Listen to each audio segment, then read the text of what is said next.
Good evening, ladies and gentlemen. Welcome to this week's episode of Roundabout Sports. It's episode 94, presented by Filthy Games Room by Sell and Trade off of Newtown Boulevard in St. Charles, Missouri, and by Interstate 70 Sports Media, where our passion is our profession. Good evening, folks. It is a hot July 10th, 2024. I'm the Maestro, Jeremy Karp, and I am happy, and I'm going to bring him on right away because it has been months since he has been on the show. And, we got a lot to talk about. And I want to introduce a dear friend of mine and a special guest this evening, the man himself, Hollywood James Knox. You act like you missed me. I did miss you. You know how long it's been since you've been on this show? It was like Peaches and it's your show, too. That's the thing. Reunited, and it feels so good. Yeah, man. It's good to be back, man. It has been a while, and we do have a lot to talk about. And it's definitely a hot July night. And, so let's jump right in. You go, we go. All right. Well, the first thing I have to ask you is, you talk about it being hot. I just used a Cubs. I can even speak a Cubs term on a Cardinals and Royals show. Yeah. Oh, God forbid. And meanwhile, the Royals and Cardinals is the top of the second game of the doubleheader, and there is no score. Cardinals looking to bounce back after losing the first game of their doubleheader. Is it wrong that I don't care what happens in this 2-game series as long as they beat the Cubs this weekend? No, it's not wrong. I get it. Also, Herb Simmons, thank you for tuning in, my dear friend, one of the greatest minds in wrestling history. Thank you so much, as always. Yeah, we'll talk about it. You can find Interstate 70 Sports Media, or I should say Roundabout Sports. You can find us on Facebook, on X, on our official YouTube channel. Roundabout Sports has their own Facebook. I've finally embraced. I don't want to say embraced, but I've just conceded and just decided to call it X. I think the last time I was on, we had that talk about Mr. Tesla himself, and I had some choice words for him.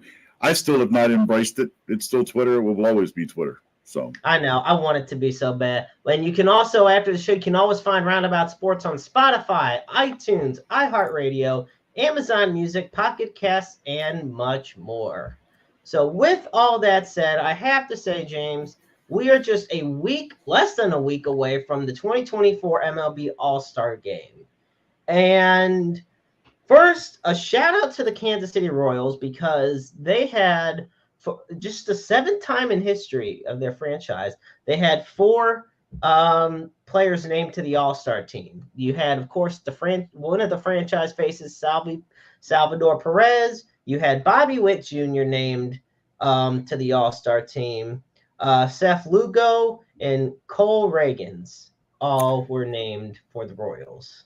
It's gonna sound funny considering the other names that are in the home run derby, but I really hope Bobby Witt wins the whole damn thing.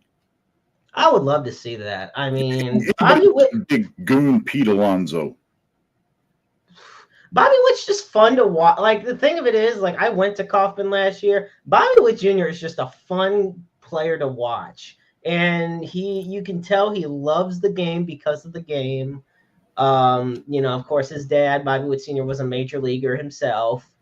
And so it's just nice to see. And, of course, he's the type of guy, and I've said this on the show before, he's the type of guy I can see spending his whole career with Kansas City, much like I see Salvador Perez doing the same thing. Yeah, it's not something that happens very often anymore. In the days and age of free agency, that you get a player of his stature, somebody who is definitely the face of the franchise, somebody that they've invested in, signed a big 11-year deal prior to this season. I hope for the sake of Kansas City that he does. We don't see it very often anymore, and it makes me think of like a place like Pittsburgh. I was looking the other day just simply because the Cardinals were playing them at some of the players that they had. When they had Andrew McCutchen, now he's back with the club. They had Garrett Cole. They had Jamison Tyone. just on and on and on of these big time players. And because it would come time to sign them, they'd have to let them walk. I mean, they're obviously a small market team. Tampa Bay has done that as well with a lot of their players. You take, for instance, a guy like Manny Machado, who started his career with the Baltimore Orioles, then bounces to Los Angeles. Now he's with San Diego.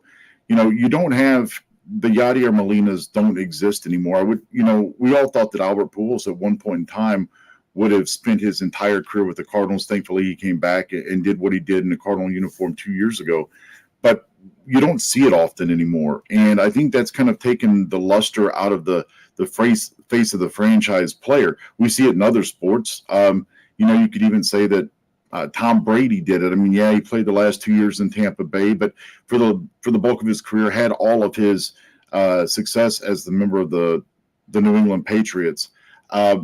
It's one of those things that, due to the fact of free agency and the big time money that's available on the open market, it just doesn't happen very often anymore.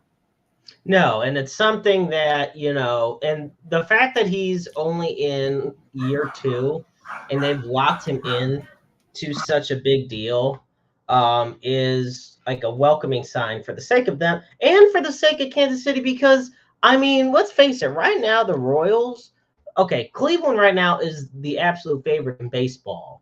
But Kansas City is no slouch. They're 50-43 right now. Their best start in, honestly, since their World Series title in 2015. And, like I said, you put them in any other division, they could very well be leading. I mean, I will say, it's interesting because, yeah, they are 8.5 back of the Cleveland Guardians, because Cleveland's 57-33. They're 50-43. It's tough when you're doing so well, yet you're still behind the best in baseball. Right, and it was always a situation that if it wasn't Cleveland that was leading the division, then it was a team like Minnesota, and you look at it and keeping up with the game here, Lars Nootbaar just hit a solo home run. The Cardinals take the lead here in the bottom of the second. Right. That, it was always, they were either trailing Cleveland or was trading Minnesota. And I mean, let's face it, the Kansas City Royals have kind of been the whipping child of Missouri sports when it comes to baseball teams for the longest time, ever since 2015. And, they got their 50th win earlier today in the first game of this doubleheader, and you could just tell, like, these kids, are having fun playing the game, and they're fundamentally sound. For the longest time, we always looked at them and it's like they just made stupid or silly errors. And right. I think with this club here, you're very young, but yet you still have your captain behind the plate, and Salvador Perez, he's an all-timer. The kid, he's going to be a Hall of Famer in my mind, and he's the type of player that can help lead this team to the postseason. I mean, they have to have that success. I mean, obviously they're looking for a new stadium. All that stuff's on a whole different, topic or a different show to discuss. But success is going to play into that, and if the team's not having success, then, I think it just kind of paints a darker picture and darker cloud on top of that, on top of their franchise. I absolutely agree. And, we took a look at who the Royals have going into the All-Star Game, and we got ourselves a list for the Cardinals as well. You have Ryan Helsley, and then you got Ryan Helsley. Mm-hmm. Oh, did I mention they have Ryan Helsley? Yeah. That's right, folks. Ryan Helsley, the closer who leads baseball in saves, is the only Cardinal that is going to the All-Star Game. And look, people have told me on Twitter that, hey, it's fine. Let Sonny Gray and Mason Wynn and Jojo Romero get the rest. You know what? Fine. Say that if you will. That doesn't mean it doesn't piss me off that these guys got snubbed, because clearly they did. I think in Mason's position, and obviously he's hitting 289, which leads shortstops. He is near the top in OPS, or on base rather, with shortstops. It was kind of a loaded position. I mean, that's the one where you got him, O'Neal Cruz, you got Ellie De La Cruz in Cincinnati. Mookie Betts, he's injured and won't be able to be there. So that I was hoping that with him being hurt, that maybe he'd slide in there. I think the one thing that concerns me, Mason's never played a full 162 game season, and he did have the back injury earlier in the year. So with him, I understand resting him. The Sonny Gray kind of irritates me because Sonny posted really good numbers. I know that the last couple starts, he's kind of struggled at times, but he's still gotten decisions that were favorable for the Cardinals in picking up a couple wins. And then you got Jojo Romero, and Jojo, as you said the other day, we were talking, he leads the major leagues in holds, and yet it's Ryan Helsley who ends up, understandably benefiting from that. And we'd also talked that, pitchers are not voted on by the fans. It's kind of like a player's vote, and then it's the commissioner's list. So yeah, I liked what Alec Burleson said about it. Yes, we have one All-Star, but that's because us as a team, we're the ones that are being successful. It's not just one person. So, leave it to Alec Burleson, the guy who I thought possibly should have been an All-Star, at least maybe at the DH position, to come through and kind of, make sense of it all, I guess. Well, and it's funny because you look at the Cardinals, and we take the first month and a half and how atrocious the lineup was, where the only saving grace was Mason Wynn. Mm-hmm. Now you can make arguments for guys like Alec Burleson to be an All-Star, for Brendan Donovan to be an All-Star. Ironically enough, you don't have like Paul Goldschmidt and Nolan Arenado, who were having career low slumps to start this season, have really picked it up lately. Yeah. And they could have been nods for a reserve spot or something. I mean, right. Overall,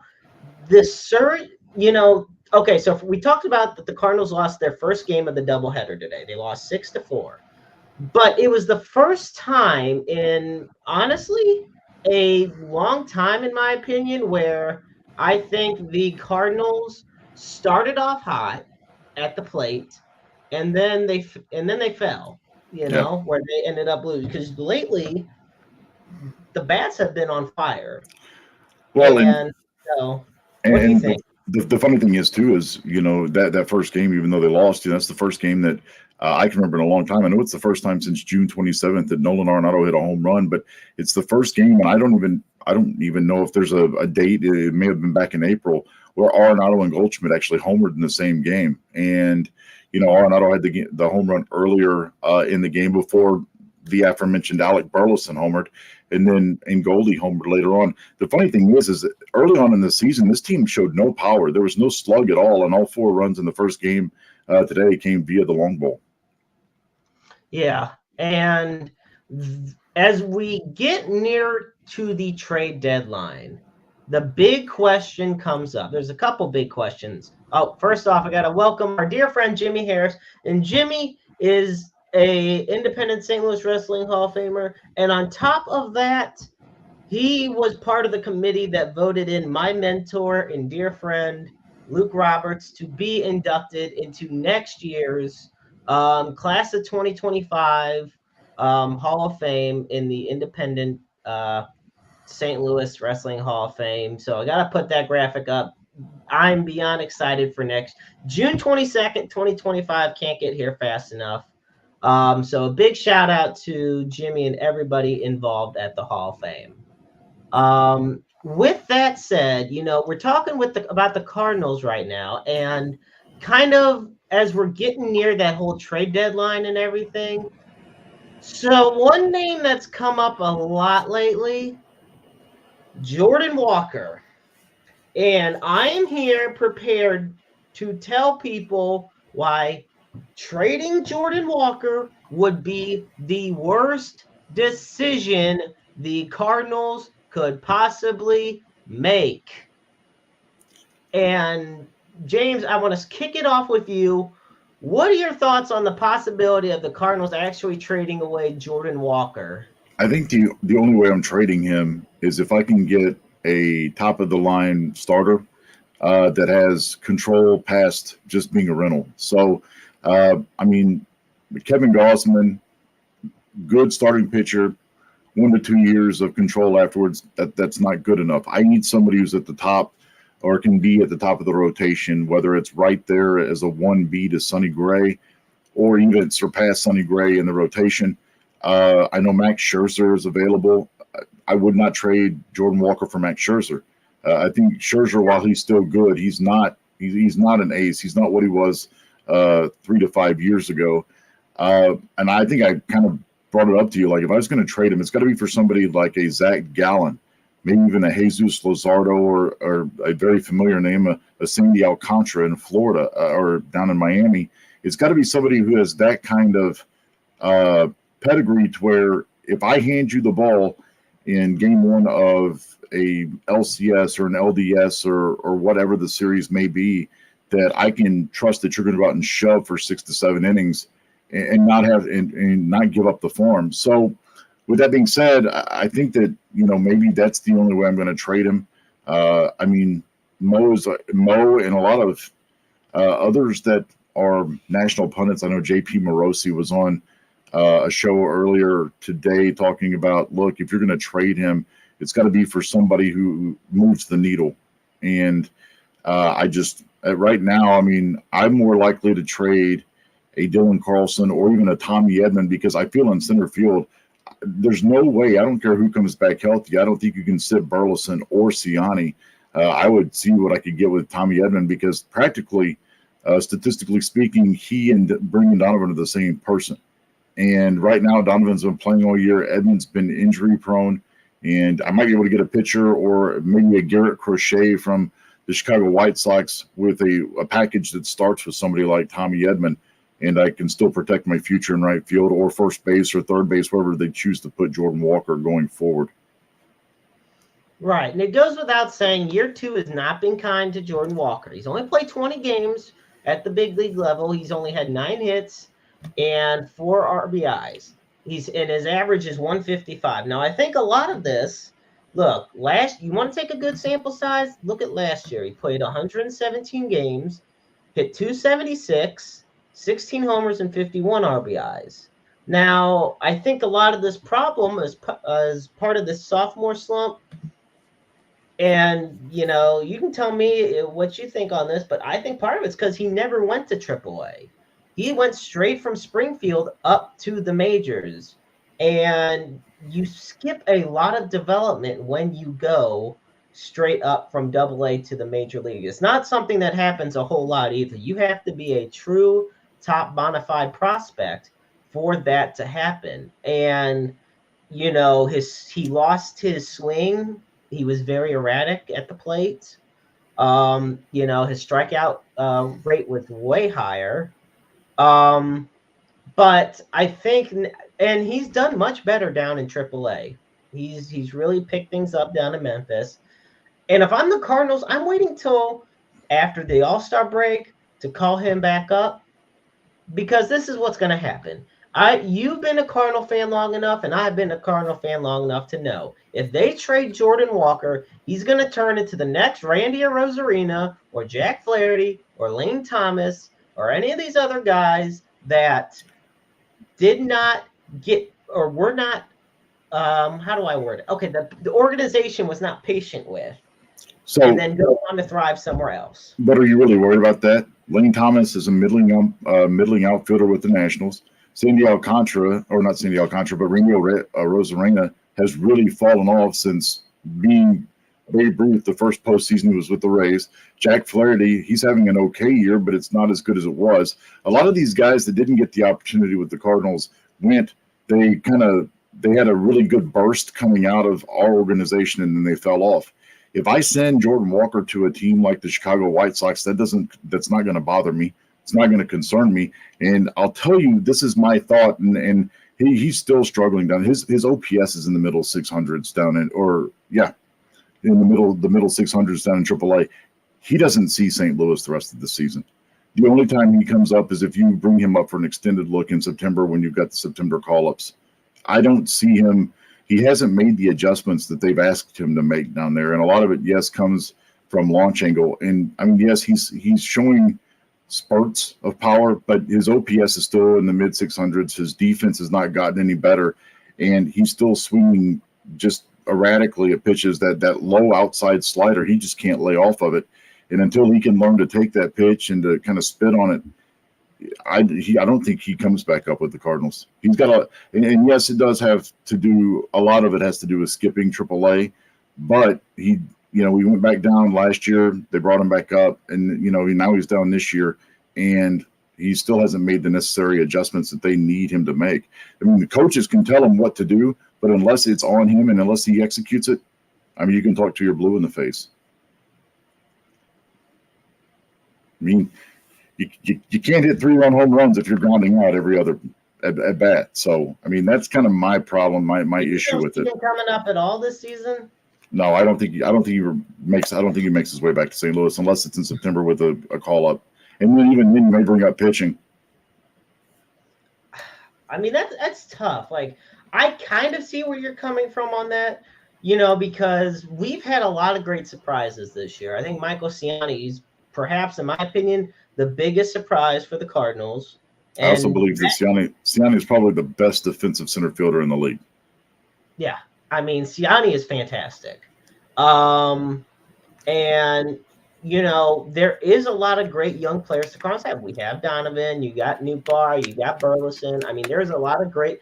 And, right now when it comes to, I guess, those rookies and really young prospects, Mason Wynn's holding it down.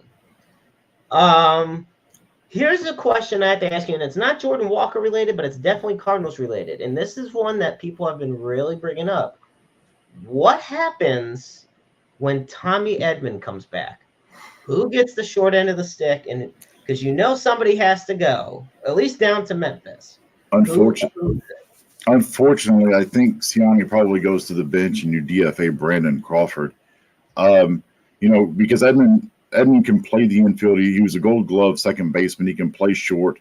He can really play anywhere on the infield, with the exception of first and catching.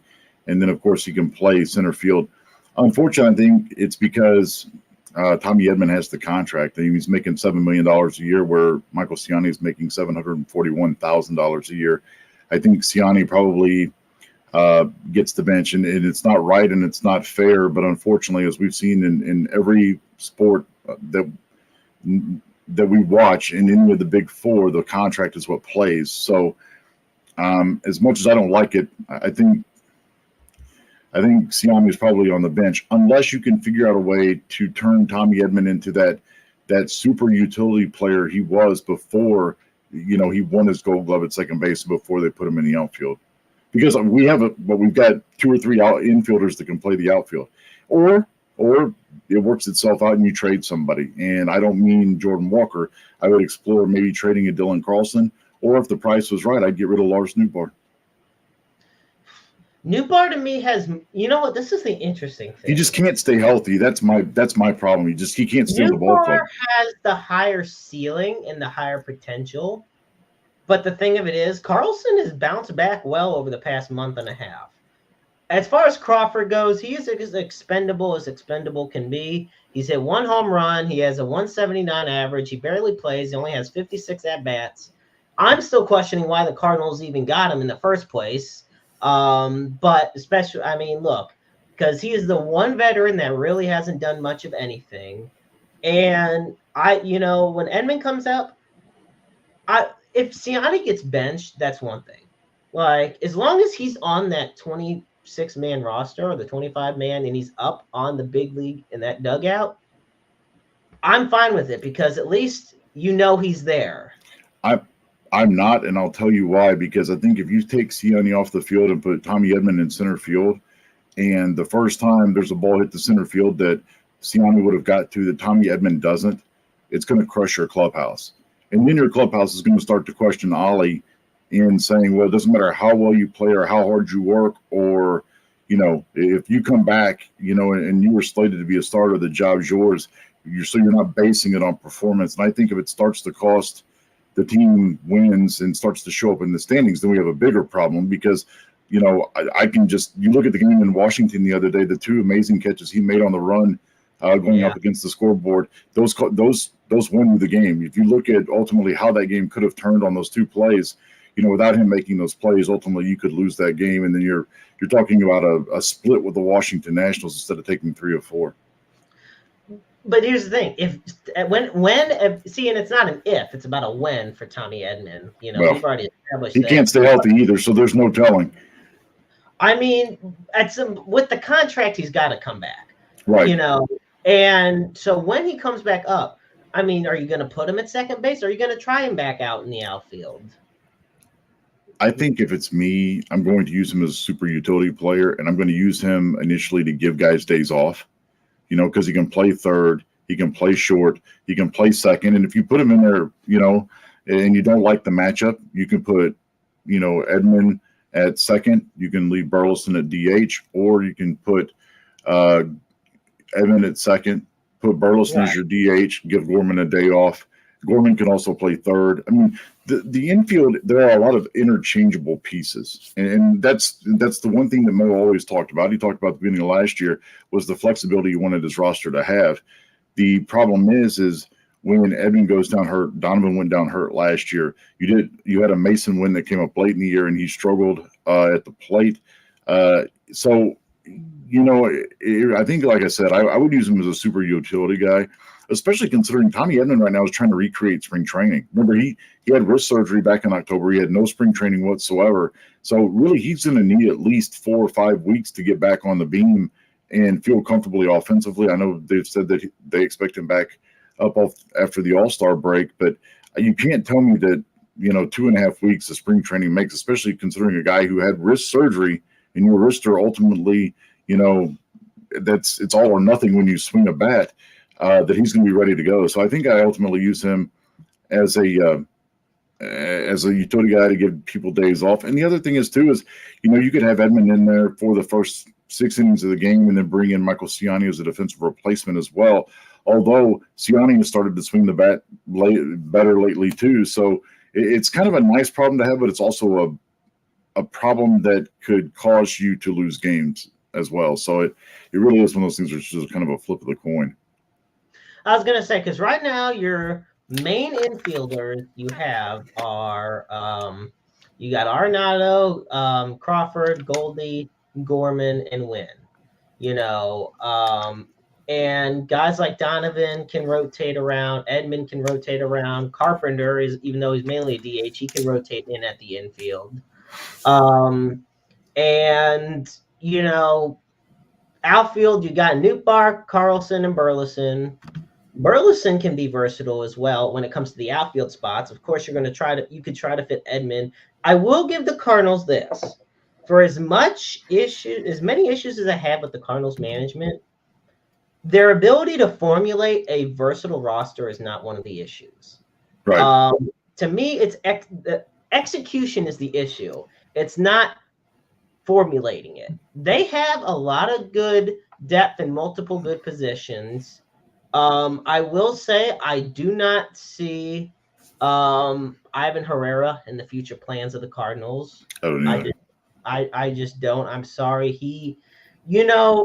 The issue with Herrera is nobody's afraid of him. This is the thing. He's in at the plate and behind the plate is that, at least with Contreras, look, one problem I felt so bad for Contreras about this. You as well as I know how much he was getting crucified when the Cardinals signed him. Mm-hmm. Because he wasn't Molina. You could have signed any catcher and they would have crucified him. Right.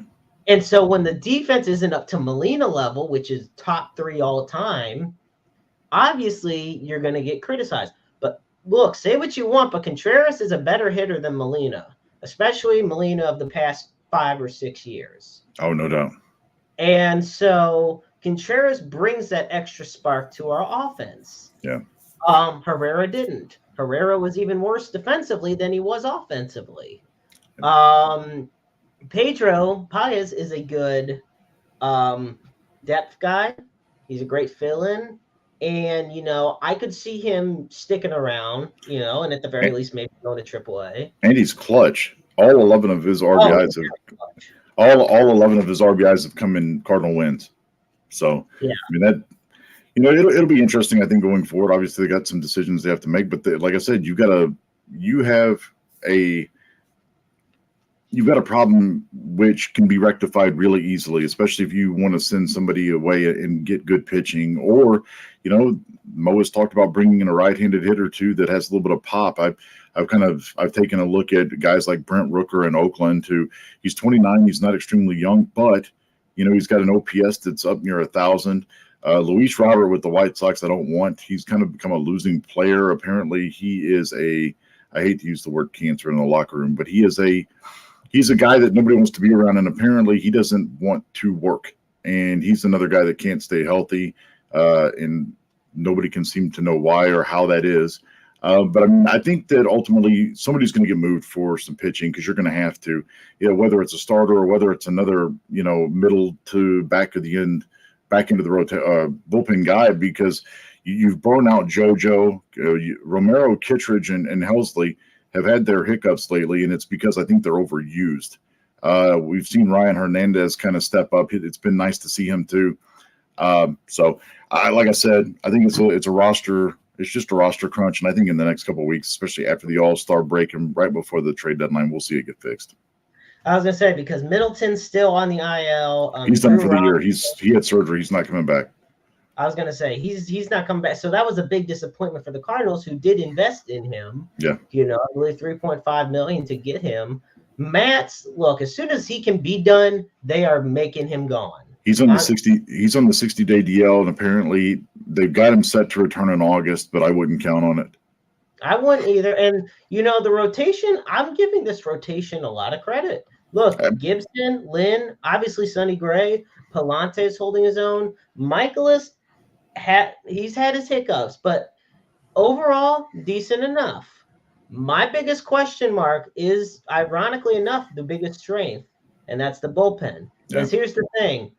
What are you going to do with Gallegos? Gallegos went from being the worst bullpen guy. They sent him down, and he's back. He has a couple decent outings, but now, like you said, Kittredge and Romero had hiccups. Helsley, I love him to death. You can't have him out there every night, though. So I think what you do is I'm going to send Raycroft down, because I'm not a fan. I'm really not. He's too erratic and inconsistent for me, as we saw in Game 1 today. I think what you do is I would send Raycroft down. I'd call up Kyle Leahy, because I liked he has good movement on his pitches, throws hard, can get swing and miss. I would call him up. I think Gio ends up being your 7-up or 7-down guy. I think he just has to eat garbage time, and I know that's not something he's used to, being a role he's being used in. But until you can show me that you can actually get guys out and not give up 2-3 run home runs, then that's the role you're just going to have to take on until you can show me you can be consistent. Especially when you are in a race and you're trying to catch the Brewers. Well, and the thing of it is, like you said, we're only 4.5 out of Milwaukee in the NL Central, so we are still there. And Royals unfortunately tied it up, though, or fortunately, however you want to look at it. Well, and they just they got runners on second and third, nobody out. Vinny Pasquantino just hit one to the right field wall. And of course, you look at who's starting tonight. Gordon Graceffo was appointed the 27th man, in the doubleheader, and Graceffo, this is his first major league start, and unfortunately, you had to use him here against the Royals, and they may struggle. They may even lose the game. But like I said, 2-game series against the Royals, I'm not concerned with. I would rather be more concerned about making sure that my rotation is ready to go against the Cubs this weekend, because you do have a doubleheader on Saturday after the rain out on that Saturday night back in May. I guess my last question, because I do know you are a busy man. You got a lot of stuff to take care of, especially that you're on top of all the weather, given all the storms that you have down there in Kentucky. It's been something else. I was going to say, you sent me a video of that tornado, and I was just awe-inspired. So as we get to the All-Star break, and we're past technically game number-wise the halfway point, but the All-Star break is considered the halfway point of the season. As we approach the All-Star break, what grade would you overall give the St. Louis Cardinals? Man, it's tough, because if I break this up into 9-week segments, I think the first part you're getting an F. I mean, there's just no doubt about it. I mean, going into that game on Mother's Day, which is kind of the checkpoint everybody's using, You were 9 games behind the Brewers. Since then, you're, I guess, 38-13 now. Still one of the top records in the National League. And you're 4.5 behind the Brewers. So you've cut the lead in half. So I would say I give you an F, but you've improved, and I give them a B minus. I think there's a lot of potential there. I also believe that Arenado and Goldie will get it going at some point. I think that if I'm Mo, I've got to go out and try to find another starting pitcher. Ollie just come out and took the ball from Graceffo. So you've got to be able to get something that can get you 5-6 innings on a consistent night, every time the rotation comes up, or a spot in the rotation comes up, because you can't just keep playing, musical chairs with that fifth rotation spot, whether it's Palante, whether it's Graceffo, whether it's Matthew Liberatore, who Libby looked great when he's in the bullpen starting. It doesn't seem like it fits him. So a B, and I think the front office, I think if I'm going to write anything down in the margin, there's room for improvement. And I think the front office has to start trying to make that push now to improve this ball club. No, I absolutely agree. I would give them probably either a solid B minus. I would think a solid B minus, because it's the grit of this team that is the biggest thing. You were the Cardinals were in their worst position since 1990. Mm-hmm. They already had the worst record in over 30 years last season. And they didn't start off any better. They could have easily folded, but it's weird how an ejection inspires a team, but it's somehow, like you said, you break it up into 2 different segments. You break the pre-Mother's Day and the post-Mother's Day. And ever since Mother's Day, they've been on this hot streak. So apparently the part we didn't know was, so we do know that Ollie got ejected in Milwaukee on Mother's Day. So apparently that after they lost that game, the game that Andrew Kittredge blew on May 11th, that Saturday night, they had a players-only meeting. And a lot of things were said that, as Burleson said, we'll just leave them where they lied. But it was a pretty intense meeting. He said there was some shouting and some people got up into others' faces, which, hey, good, because you were with the St. Louis Cardinals, you guys have to be better, when it comes down to what we expect out of an organization. Like J.P. Morosi again said earlier today, this is the St. Louis Cardinals. There are standards here that are expected. So with that being said, when I heard about the players-only meeting, it kind of reminded me, not that they're going to go on to win a championship, but, the fact that Zach Sanford got punched in the face by Robert Bortuzzo, and the rest is history. Not saying we need that in the lot. Not saying we need that in the clubhouse, but it is good to see that there's passion there and that people care. So I was about to say that's the biggest thing, is that this isn't a team that's folding. And the bright side is, think of the bright side, James. At least we're not 40 games under 500 like the White Sox are right now. Or we're sitting in last place like the Cubs. Yeah. Yeah, I was gonna say, because literally right now, like I said, it's July 10th. And the Chicago White Sox, I think they lost again today, so they are 27-68. Yeah. They're 41 games under 500, and because the Twins are in the same division as them, it looks like, they are 32.5 games behind Cleveland. Oh my God. That's insanely bad. That's like 2003 Tigers bad. Anytime I can laugh at a Chicago team, Jeremy, it's a good day. It is. That's the way to do it. Well, James, I have to ask, you plan on sticking around next week?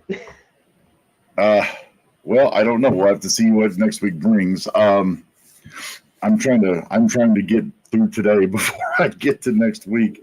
No, I get you. We try it one day at a time, but I can't tell you how awesome it has been having you back with us, joining aboard. I know you've been through so much hell, but it's great having you back. Well, I appreciate it. I'm glad to be back, and we'll be back again next week, and maybe we can go for 45 minutes or an hour, depending on what's going on.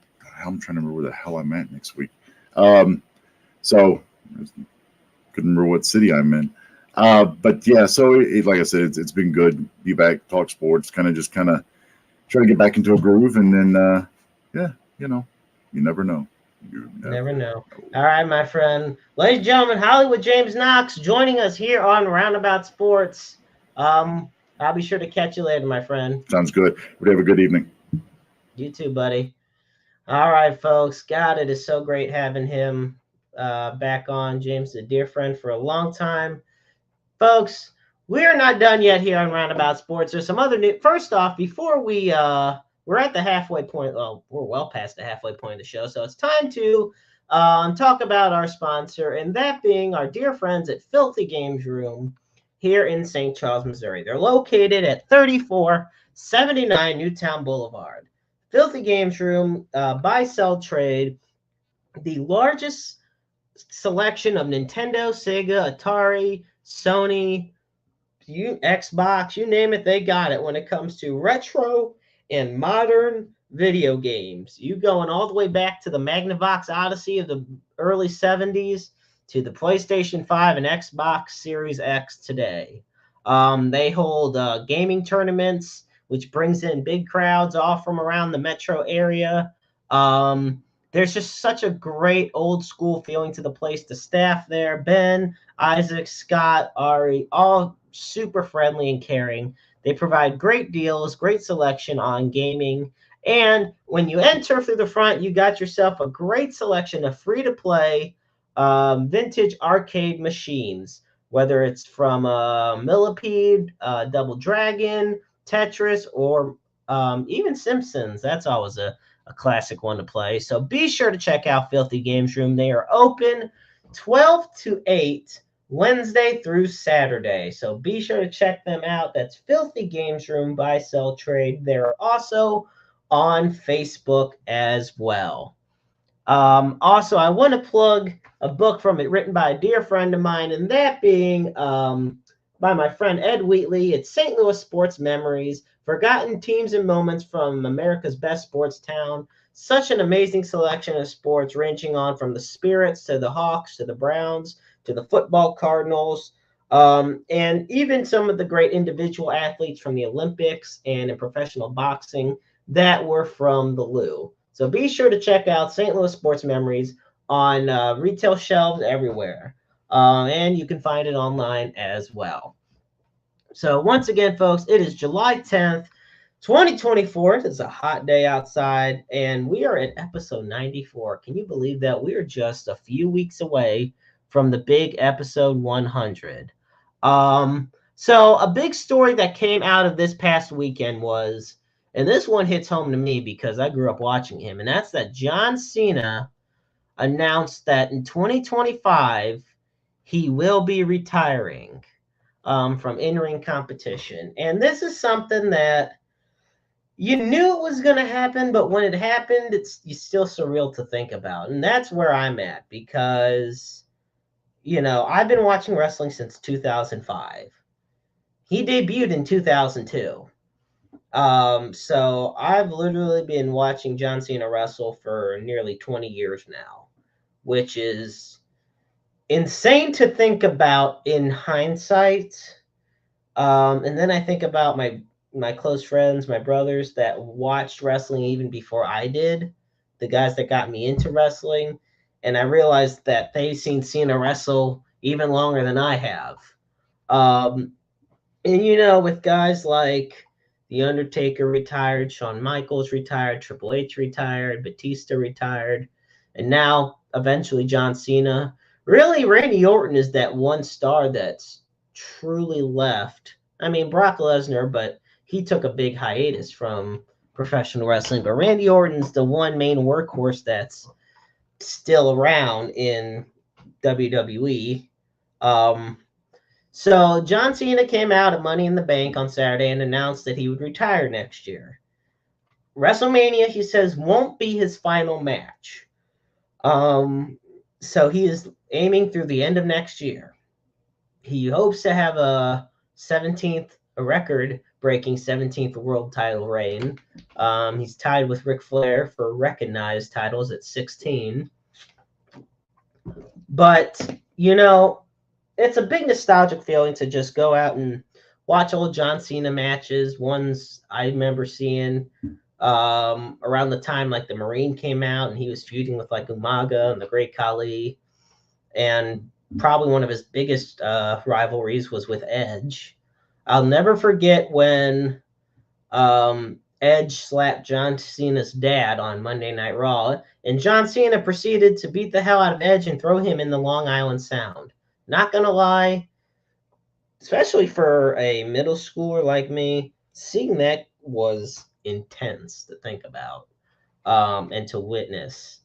But, you know, as controversial as he's been, because a lot of people, myself included, have considered him a goody two-shoes when it came to his good guy character.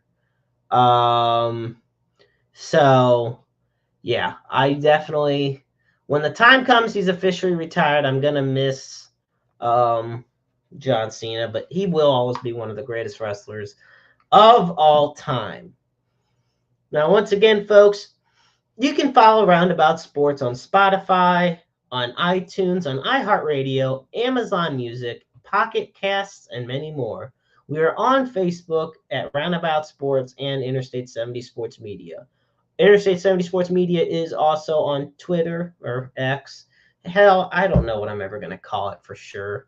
But we also have an official YouTube channel. So be sure to check out all the Roundabout Sports episodes on there. You also can catch exclusive clips from Pro Wrestling Epic as well as other exclusive St. Louis events. So definitely be sure to check us out there. I'm grateful for all the amazing fans that we have and have had all these years. It means so much. And you can also go to interstate70sports.media for all the latest articles and news updates that we have. So with that said, we're going to look right now. And right now in the Royals-Cardinals game, it is 2-1. Kansas City heading into the bottom fourth. You know, as I talked about it when James was on, kudos to the Royals. Unfortunately, they're still behind arguably the best team in baseball right now. They're the most dangerous. But, you know, Kansas City is no slouch. At this rate, they are going to make a wild card appearance. But, you know, we're getting close to the halfway point of the baseball season. And this really will separate the contenders from the pretenders once this second half starts. So I'm definitely excited to see how things will unfold. The All-Star Game will take place next Tuesday in Arlington, Texas. First pitch, I believe, is at 7 o'clock. I know there's going to be a lot of good, probably, tributes, especially to Willie Mays. Tonight at Busch Stadium, they had the nice tribute to Whitey Herzog, who had passed away a few months ago. So with all that said, folks, we're going to wrap it up this evening here on Roundabout Sports. As always, I also want to give a shout out to our friends at Issues with Wrestling, which airs every week with Christopher Miles and Jared Shannon, and the Wrestle Talk podcast that is just a few weeks away from their 500th episode. That's right. You thought us being almost at episode 100 was crazy? Try being almost 500 episodes. And that's once a week, folks. So we've been doing this quite a while at WTP. And I'm honored to be part of all of that as well. But as I was saying, as always, we put up at the end of the show the NAMI helpline. And for that, you can dial 1-800-950-NAMI. That is 1-800-950-NAMI. NAMI is the nation's largest grassroots campaign dedicated to awareness for those that struggle with mental illnesses and families of those who struggle with mental illnesses. The line is open 24/7. And if you go to their website, www.nami.org,